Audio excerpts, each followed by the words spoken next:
गहू किंवा तांदूळ हे जागतिक स्तरावर स्वीकार्य असलेलं मुख्य अन्न खाणं हे खरं तर समृद्धीचं, आर्थिकदृष्ट्या आणि आरोग्यदृष्ट्या समृद्धीचं लक्षण आहे.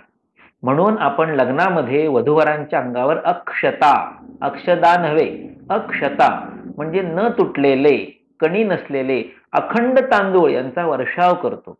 नववधू घरात प्रवेश करताना तांदळाने भरलेलं माप ओसंडून आतमध्ये येते, याचा अर्थ समृद्धीचं ते प्रतीक आहे. कुठल्याही पूजेच्या प्रसंगी चौरंगावरती गहू पसरणे किंवा तांदूळ पसरणे, त्याच्यावर पूर्ण कलश ठेवणे ही आपली परंपरा आहे.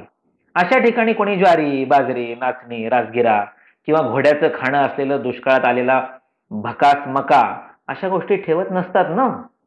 त्यामुळे उगीच कशाचे तरी अवडंबर किंवा अतिमूल्यांकन म्हणजे ओव्हर एस्टिमेशन हे करू नये. आणि कुणी करत असेल तसं तर आपणही अशा प्रकारच्या प्रचाराला बळी पडू नये. मिलेट ही तृणधान्ये आहेत. त्यामुळे गहू आणि तांदूळ यांच्या तुलनेत ती आरोग्यदृष्ट्या थोडीफार दरिद्री, भणंग किंवा हीन दर्जाची आहेत हे लक्षात असू द्यावे.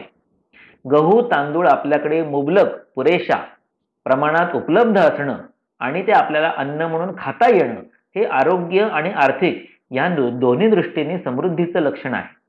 त्यामुळे उगीच कशाच्या तरी मागे पळत जाऊन भणंगपणा आणि कर्मदरिद्रीपणा शक्यतो करू नये.